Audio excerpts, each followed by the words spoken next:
Dans cette vidéo, je vais te partager quelques éléments que tu devrais savoir avant de te lancer dans un investissement immobilier. Je vais te donner quelques idées reçues que beaucoup de personnes ont et que moi-même j'avais avant de me lancer dans l'investissement. Et je te partagerai en fait dans cette vidéo des éléments sur ces idées reçues pour que tu puisses avancer sereinement dans ton projet. Parce que c'est des informations que j'aurais voulu avoir avant de me lancer. Alors si c'est la première fois que tu me découvres, je suis Candy pour l'instant et sur cette chaîne, je te partage des conseils qui vont te permettre de générer du gros cash avec l'immobilier. Donc si c'est un sujet qui t'intéresse, je t'invite à t'abonner à la chaîne en cliquant sur le bouton juste en dessous et en activant la cloche des notifications pour que tu puisses recevoir toutes les prochaines vidéos où je vais parler de ce sujet. Ok? Maintenant, ceci étant dit, rentrons dans le vif du sujet. Alors l'idée reçue numéro 1, c'est de penser que le banquier est roi. Alors c'est vrai que souvent les gens vont se dire que comme le banquier peut dire oui ou non, il a le droit de veto sur ton projet, en fait on va le considérer comme étant une sorte de divinité qu'on va prier pour pouvoir justement accepter notre projet.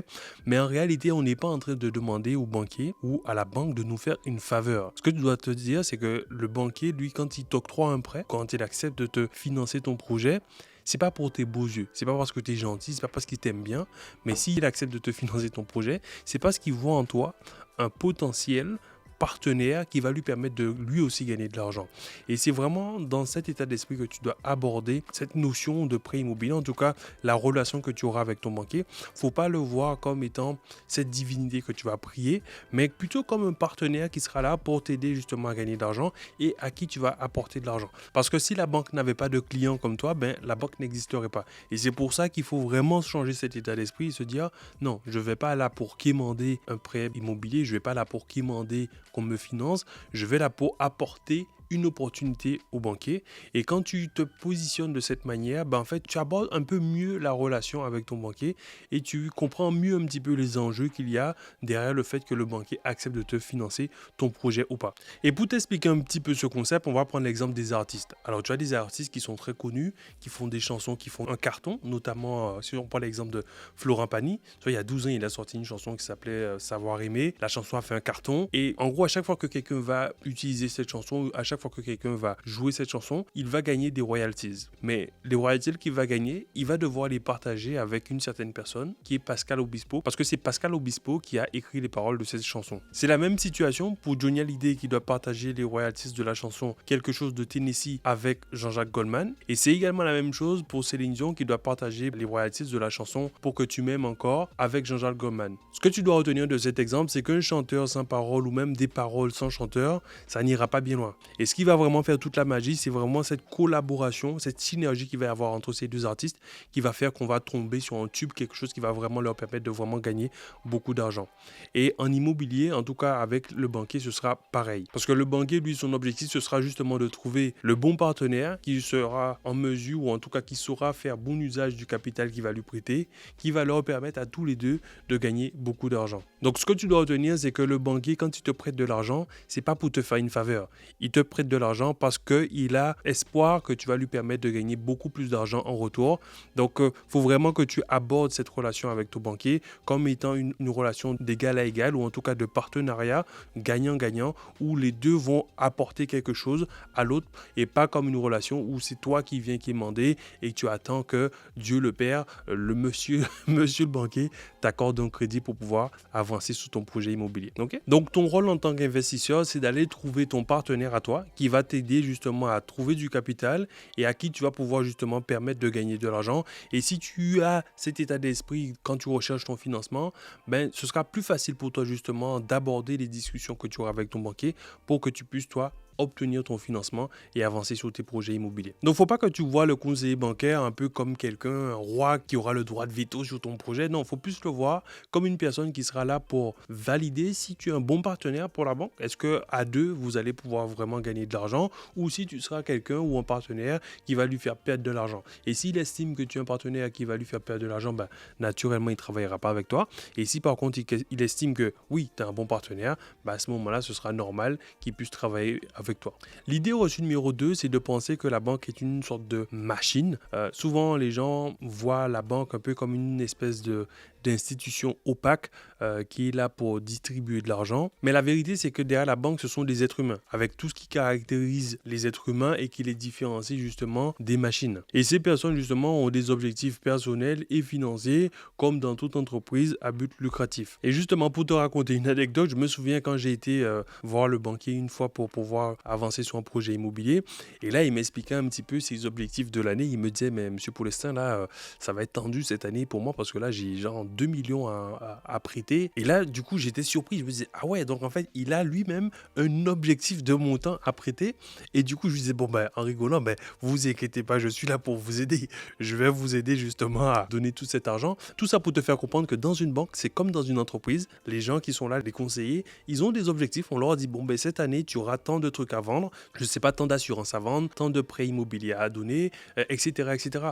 Et toi, quand tu arrives pour présenter ton projet, ils te voient comme quelqu'un qui va pouvoir l'aider justement à atteindre cet objectif. Donc, faut vraiment pas que tu vois la banque comme quelqu'un qui te fait une faveur. Toi aussi, quand tu y vas, ben, en fait, tu leur apportes quelque chose. C'est pour ça que je voudrais pas que tu gardes à l'esprit cette idée reçue que oui, ben, la banque, c'est Dieu le Père, ou alors c'est juste une machine devant laquelle on vient pour prier, pour essayer d'obtenir un financement. Non, c'est vraiment des êtres humains. Et une fois que tu as compris ça, ben, tu comprends qu'il y a des choses que tu peux discuter avec ton conseiller, tu peux négocier certaines choses. Et une fois que tu as compris ça, ben, pour investir dans l'immobilier ou même pour obtenir ton financement, ce sera beaucoup plus simple. Et en fait, quand tu comprends l'objectif de la banque, c'est beaucoup plus facile pour toi de lui donner ce qu'elle veut pour que toi, tu puisses obtenir ce que tu veux en retour. Il y a même un dicton qui disait, en fait, si tu veux devenir millionnaire, tu n'as qu'à aider 1 million de personnes et tu seras millionnaire forcément. Mais là, c'est un peu la même chose. C'est-à-dire que si tu donnes à la banque ce qu'elle veut, ben, en gros, elle te donnera ce que toi, tu veux en retour.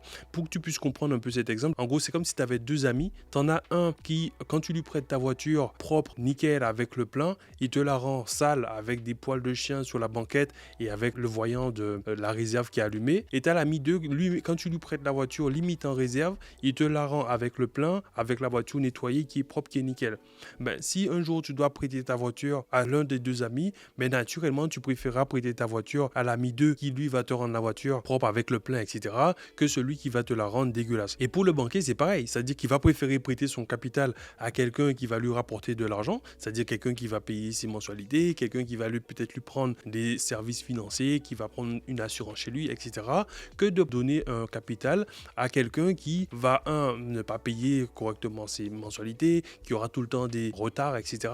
Donc, le banquier, lui, son rôle, comme je te l'ai dit, c'est vraiment de voir quel est le meilleur partenaire pour pouvoir lui gagner de l'argent. Et si tu as montré que tu pouvais être ce bon partenaire, ben naturellement, il pourra effectivement te suivre sur ton projet immobilier parce qu'à la fin, vous serez tous les deux gagnant-gagnant. Et ce que tu dois également garder à l'esprit, c'est que comme la banque, c'est composé d'êtres humains, il va y avoir des avantages comme des inconvénients.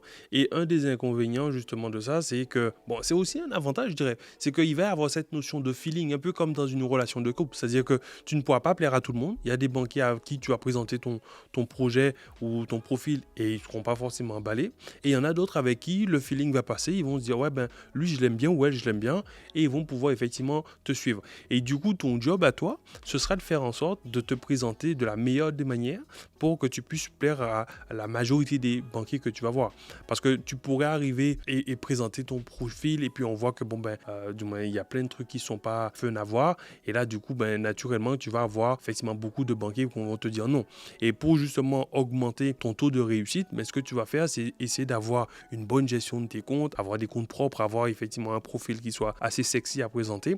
Et si tu as un profil sexy à présenter, ben, tu auras plus de chances d'obtenir un accord. Mais c'est pas parce que ton profil sera sexy que forcément, tu vas forcément avoir un accord. Parce que comme il y a cette notion de feeling, ben, tu peux ne pas plaire à tout le monde. C'est-à-dire qu'il y en a un avec qui ça va passer, le courant va passer, et un autre avec qui le courant va moins passer. En tout cas, toi, ton job, c'est de faire le maximum pour avoir un profil qui soit propre, des comptes qui soient propres. C'est-à-dire que quand tu iras voir quelqu'un, si ça passe, tant mieux. Si ça passe pas, tant pis, tu iras voir quelqu'un d'autre. Mais en tout cas, tu devras faire le maximum pour pouvoir vraiment avoir des comptes propres et avoir un bon profil pour que tu puisses plaire à un maximum de personnes. L'idée reçue numéro 3, c'est de penser qu'il suffit d'avoir un CDI et un petit peu d'épargne pour obtenir ton financement. C'est vrai que en général, les gens se disent, bon ben, comme j'ai un CDI, j'ai un peu d'épargne, bon ben, je vais avoir mon financement. Et quand ces personnes ont un refus, ben, ils le prennent très mal. C'est comme s'ils avaient le ciel qui leur tombait sur la tête. Ils se disent, mais comment ça se passe? Comment ça se fait que j'ai un refus? Alors, il faut que tu sois OK avec les refus. C'est tout à à fait normal. C'est pas parce que tu as un bon profil que la banque va accepter de te financer. En fait, ce qu'il faut savoir, c'est qu'il y a deux éléments qui peuvent faire que la banque peut refuser de te suivre ou pas. La première raison, c'est une raison qui sera interne. Donc, ça veut dire que tu ne corresponds pas forcément au type de client avec qui ils souhaitent travailler. Par exemple, ça peut être une banque qui préfère travailler avec les familles qui veulent acheter leur résidence principale. Les bons pères de famille, tu vois, genre, ils sont pas trop sur les investisseurs. Donc, ça peut être un type de banque. Après, ça peut être une deuxième raison qui, là, sera plus une raison qui sera liée à l'État. Et c'est justement ce qu'on va traiter justement un peu plus loin dans la vidéo. Mais en gros, il faut que tu retiennes qu'il y a deux éléments qui peuvent vraiment bloquer ton projet au niveau du financement. Donc, concernant la première raison, comme je te disais, c'est une raison interne. Ça veut dire que tu ne corresponds pas au profil que la banque recherche et elle peut te dire tout simplement non, nous on ne travaille pas avec des gens de votre... Elle va pas te dire ça comme ça, mais en gros c'est ça quoi. En gros on ne travaille pas avec des gens qui veulent investir quoi, par exemple, tu vois. Je me rappelle quand j'ai fait une de mes premières opérations, j'ai été voir la banque m'a dit ben écoute frère, nous on ne travaille pas avec des gens qui ont des cartes de séjour. Genre, elle me dit, oui, ouais, nous, on ne travaille pas avec des gens qui ont des cartes de séjour. Donc, si tu veux, va à la banque d'à côté. Peut-être qu'eux, ils travaillent avec des gens comme toi, mais nous, on ne travaille pas avec des gens comme toi. Ben, ok, tu vois, genre, à ce moment-là, j'étais en CDI et le mec, il ne voulait pas de mon dossier, tu vois. Donc, j'ai été voir une autre banque.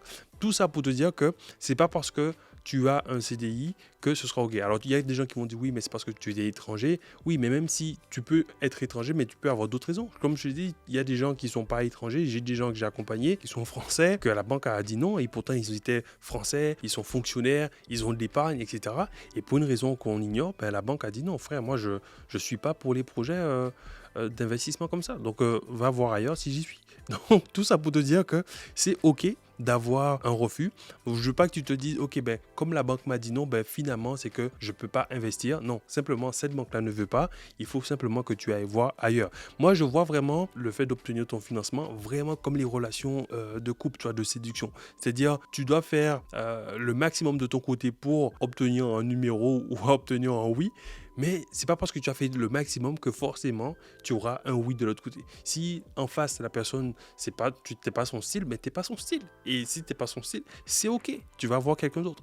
Ben au niveau du financement aussi, c'est pareil. C'est-à-dire que tu vas peut-être voir une banque, elle n'est pas trop emballée par ton profil. Si tu as fait le maximum que tu pouvais, ben à ce moment-là, tu iras voir quelqu'un d'autre. Tu vois. C'est la même chose. C'est-à-dire par contre, si tu vas par exemple en soirée pour essayer d'aller séduire des gens et que tu es dégueulasse, tu t'es pas lavé et que tu pues, ben oui, c'est normal que genre la majorité des gens te disent non, tu vois.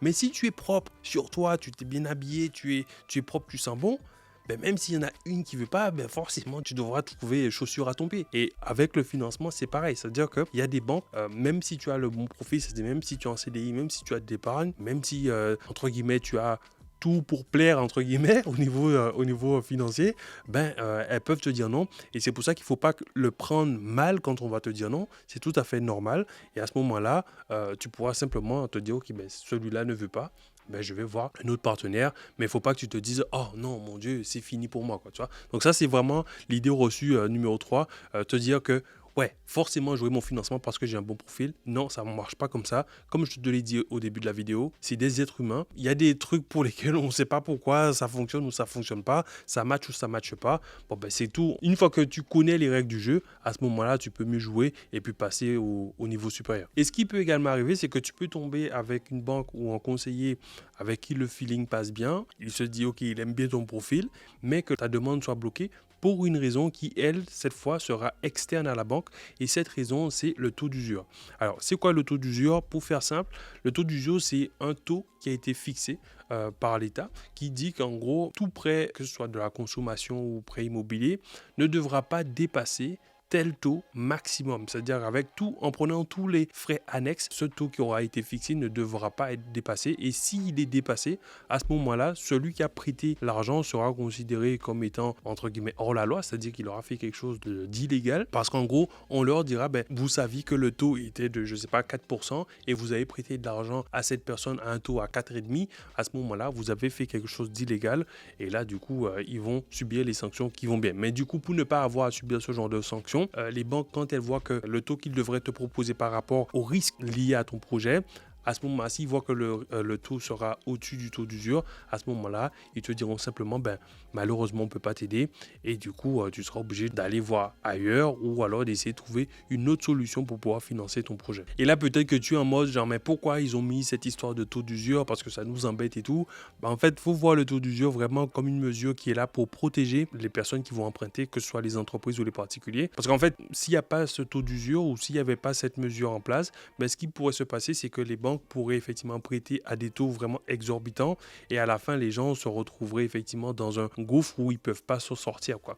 Et justement, ça a été le cas. L'exemple qu'on a le plus connu, c'est la crise des subprimes.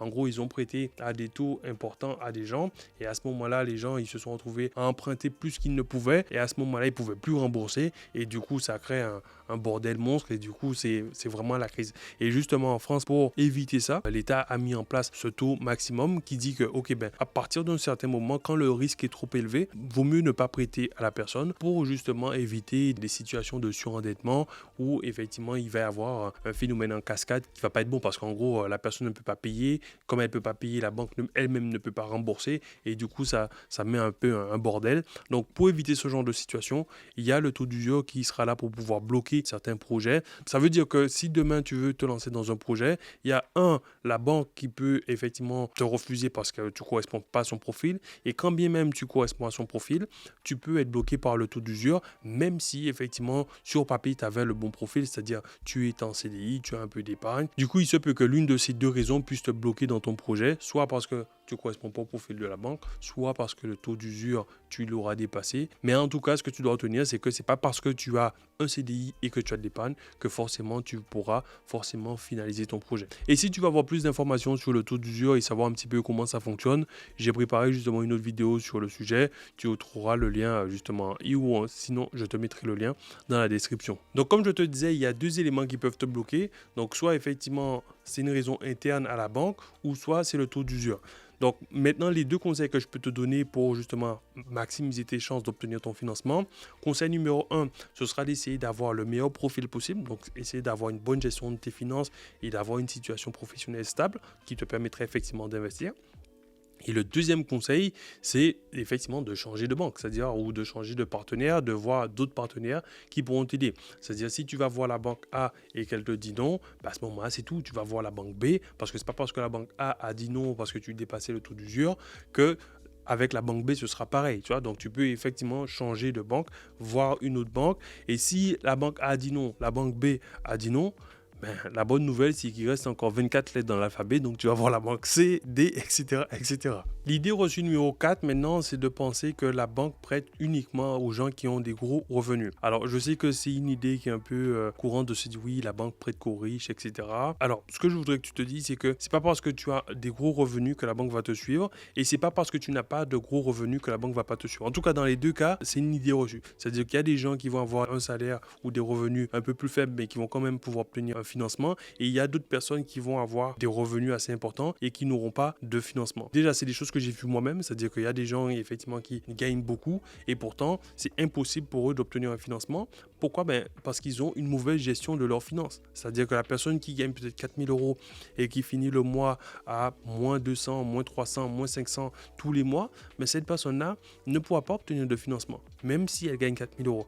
À l'inverse, quelqu'un qui gagne peut-être 1600, 1700, 1800 € par mois, qui à la fin du mois a peut-être 500, 600 € qu'elle peut mettre de côté, cette personne aura plus facilement un financement que la personne qui gagnait 4 000. Et pourtant, la personne gagne plus de 2 fois ce que l'autre personne gagnait. Donc, ce que tu dois retenir, c'est pas plus une histoire de montant qui serait important parce que, comme je te dis, tu peux gagner beaucoup moins et avoir un financement et gagner beaucoup plus et pas avoir de financement. Ce que la banque va vraiment regarder, c'est premièrement, la stabilité des revenus, c'est-à-dire que la banque va préférer quelqu'un qui gagne peut-être 2 000 € par mois en étant en CDI que quelqu'un qui va gagner 8 000 € par mois mais qui est auto-entrepreneur. Un mois il va gagner 8 000, un autre mois il va gagner 2 000, un autre mois il va gagner 15 000, un autre mois il va gagner 0. Ça en fait c'est des revenus en dents de scie et la banque n'aime pas trop ça. La banque va préférer effectivement quelqu'un qui a des revenus stables, même si c'est moins, mais au moins les revenus sont stables. Donc ça c'est la première chose, la stabilité des revenus, en tout cas de la situation de la personne. C'est-à-dire que si tu es en CDI, là tu seras bienvenu à la banque. Tu vois. Par contre si tu es genre intérimaire et que tu gagnes même un peu plus, tu auras beaucoup plus de difficultés à obtenir ton financement puisque pour la banque, tes revenus ne seront pas stables. Donc ça, c'est la première chose, la stabilité. Deuxième chose, ce sera effectivement la gestion des finances. Si la banque voit qu'à la fin du mois, tu es dans le vert, tu as effectivement la possibilité de mettre de l'argent de côté et que tu gères correctement tes finances, mais là, c'est OK. Par contre, tu peux très bien gagner ta vie, mais si on voit qu'à la fin du mois, tu es toujours à découvert ou alors tu as tout le temps des sortes de dépenses un peu farfelues, genre des jeux en ligne, des jeux sur des casinos, des trucs un peu bizarres, on va dire, oulala, lui, c'est pas forcément le bon profil. Donc, effectivement, ça va donner un signal d'alarme en disant, ben, lui, c'est pas le genre de personne avec qui on veut travailler et du coup, ça peut effectivement être un problème. Donc ça, ce sera le deuxième point, la gestion de tes finances. Et le troisième point, ce sera effectivement la possibilité de mettre de l'argent de côté. C'est-à-dire que tu peux avoir effectivement un petit salaire, mais si tu arrives à mettre des sous de côté, on voit que tu as la faculté à mettre, ou en tout cas cette discipline à mettre des sous de côté, mais la banque te suivra plus facilement. Parce qu'en gros, il y a des gens qui ont un gros salaire, mais en termes d'épargne, ils ont Wellou, tu vois. Alors que celui qui n'a peut-être pas beaucoup, mais qui a de l'épargne, ou en tout cas on voit qu'il peut mettre de l'argent de côté, ben effectivement, ça va donner une meilleure image pour la banque et du coup, la banque privilégiera, en tout cas préférera travailler avec la personne qui a ces trois points-là, c'est-à-dire une bonne stabilité, une bonne gestion et effectivement la possibilité de mettre de l'argent de côté. Et si tu es d'origine afro-caribéenne, peut-être que tu fais ce qu'on appelle les tantines ou les chitous ou sol, en fonction de où tu es, tu sais de quoi je parle. Ça, effectivement, il faudra arrêter parce que pour la banque, c'est pas une épargne. Pour la banque, ce sera vu comme une sorte de dépense. Donc, du coup, ce genre d'épargne collaborative, pour moi, ça sert à rien. Mieux vaut avoir ton épargne sur ton compte bancaire et que la banque puisse voir, OK, tu mets de l'argent de côté tous les mois et comme ça, elle peut voir le suivi, l'historique de comment tu gères tes comptes alors que te dire oui, ben, tu vas sortir tous les mois de l'espèce pour aller participer à la tantine ou au chitou ou au sol. Bon, en fonction d'où tu viens, c'est le même nom, c'est des noms différents, mais c'est le même principe. Tu sais de quoi je parle. Ça, il faut que tu arrêtes. Vaut mieux privilégier une épargne que tu vas faire sur ton compte bancaire. Comme ça, tu pourras aller chercher ton financement beaucoup plus facilement que quelqu'un qui, lui, sort de l'argent tous les mois pour une soi-disant épargne que la banque ne peut pas voir. Okay? L'idée reçue numéro 5 maintenant que je vois, c'est de penser que parce que je suis dans cette banque depuis que je suis bébé, la banque va me suivre. Et ça, c'est une grosse erreur. Je vois beaucoup de personnes se dire, moi, ça fait très longtemps que je suis dans cette banque, donc normalement, avec mon conseiller, ça se passe super bien, on se connaît très bien, il va me suivre. Et le conseiller, c'est le frère du cousin de mon père, il me connaît très bien, il va me suivre, etc. Ça, c'est une très grosse erreur parce que souvent, les gens qui se disent « Ok, le banquier me sera fidèle, il va me prêter de l'argent », ben, ils vont juste voir leur conseiller et puis ils vont pas voir d'autres banques. Et quand la banque leur dit non, ben, ils se retrouvent, comme on dit chez nous, concombre sans graines. C'est-à-dire qu'ils se disent « Ah, comment je fais maintenant ? On m'a dit non, mais maintenant, j'ai plus le délai, je peux plus avancer sur mon projet. » Et ça, c'est une grosse erreur. C'est pas parce que ça fait très longtemps que tu es dans une banque que forcément la banque va te suivre. Et pour te donner un exemple, moi, quand j'ai voulu faire mon premier projet immobilier, j'ai été voir la banque, ma première banque, c'est-à-dire c'est la banque, quand j'ai eu mon bac, c'est la banque où on t'envoie, on te dit, ben, comme tu as eu ton bac, va dans telle banque, choisis la banque que tu veux. Et j'ai été dans cette banque-là. C'est avec cette banque que j'ai eu ma première carte, ma première carte bleue. Et du coup, je me suis dit, naturellement, quand j'ai eu mon CDI et que j'avais une situation qui me permettait d'investir, je me suis dit, ben, naturellement, je vais voir ma banque et puis normalement, ils devraient me suivre. Que nenni, rien du tout. Ils m'ont dit, frère, t'as une carte de séjour. Nous, on ne travaille pas avec les mecs avec de carte de séjour, frère. Va voir à côté si j'y suis. J'ai dit, mais pourtant, je suis avec vous depuis longtemps. Il me dit, oui, mais si encore tu avais beaucoup d'épargne, peut-être qu'on pourrait réfléchir à ça, tu vois. Genre, si tu avais genre 50, 60 000 euros d'épargne. Mais je fais, frère, le bien que je veux acheter, il coûte 35 000 euros. Tu me parles de 50 000 euros d'épargne. Si j'avais les 50 000 euros d'épargne, je les aurais achetés, j'aurais acheté le bien moi-même, tu vois. Il me dit, ah, ben, désolé, va voir ailleurs. Et tout ça pour te dire que c'est pas parce que tu es dans cette banque-là depuis très longtemps que forcément ils vont te suivre. Parce que je te dis, j'ai même des sprinters qui sont tombés dans le piège malgré le fait que je leur dise. Tu vois, je leur dis, allez voir plusieurs banques. Ils me disent, mais non, t'inquiète, lui, je le connais, il va me suivre. Et il y a un sprinter, je pense que tu as dû voir sa vidéo sur la chaîne. Il a signé son compromis. Il s'est dit, ok, je vais poser le dossier juste dans ma banque et je pars en vacances. Et puis, pendant qu'il était en vacances, le banquier l'appelle, lui dit, hé frère, désolé, mais ça passe pas, hein. Il faudra trouver une autre solution parce que nous, on ne pourra pas te suivre. Et du coup, il a dû rentrer en catastrophe pour pouvoir essayer de trouver une autre banque pour pouvoir financer son projet, alors que c'était une banque avec laquelle il avait travaillé depuis très longtemps. Donc, faut surtout pas que tu tombes dans ce piège en te disant, ok, je les connais depuis longtemps, ils vont me suivre. Non, ça ne veut pas dire ça. Alors, ça ne veut pas dire qu'ils vont pas te suivre, hein. Peut-être qu'ils peuvent te suivre, mais ce serait dommage de te dire, ok, ben, comme je les connais, ben, je ne vais pas voir les autres banques, je vais rester que chez eux. Et du coup, toi-même, tu te maries à la banque alors qu'elle-même, elle ne restera pas mariée avec toi s'il y a un problème au niveau de tes comptes, etc. Donc, ce que tu dois faire, surtout, c'est essayer d'avoir plusieurs partenaires ou sinon tu passes par des courtiers qui, eux, iront voir plusieurs banques qui pourront justement te proposer de nouvelles opportunités. Et en fonction de ça, à la fin, tu pourras choisir si tu préfères rester dans ta banque historique ou si tu dois changer parce que la banque historique ne t'aura pas suivi ou alors elle ne t'aura pas fait une proposition suffisamment intéressante par rapport aux autres. Donc, ce que je voudrais que tu retiennes de cette vidéo, c'est 3 choses. Premièrement, c'est que tu dois adopter une posture d'égal à égal avec ton partenaire bancaire en te disant, ben, tu n'es pas là pour quémander, mais tu es là pour faire du business. On va travailler ensemble. Ok, donc ça, c'est la première chose. Deuxième chose, c'est de faire en sorte d'avoir le meilleur profil possible, d'avoir une bonne gestion de tes comptes, d'avoir des comptes qui soient clean, qui soient nickel, pas avec des trucs un peu bizarres, des découvertes, des frais de projet, etc. Non, avoir des comptes vraiment nickel. Quand tu présentes tes relevés, qu'on puisse se dire, waouh, là, c'est un bon père de famille ou une bonne mère de famille qui gère correctement ses comptes. Le truc est nickel, il y a de l'épargne, il y a tout ce qui va. Donc, ça, c'est la deuxième chose. Et la troisième chose, c'est de te dire que malgré toutes les choses que tu auras pu faire correctement avant, il se peut que tu prennes des refus et il faut que tu te dises, ok, c'est normal, ça fait partie du jeu et si tu as pris un refus, mais c'est tout, tu passes à la banque suivante. Donc, une fois que tu as gardé ça à l'esprit, tu pourras plus facilement aborder ce processus de la recherche de financement qui, crois-moi, est super stressant, super compliqué par moment.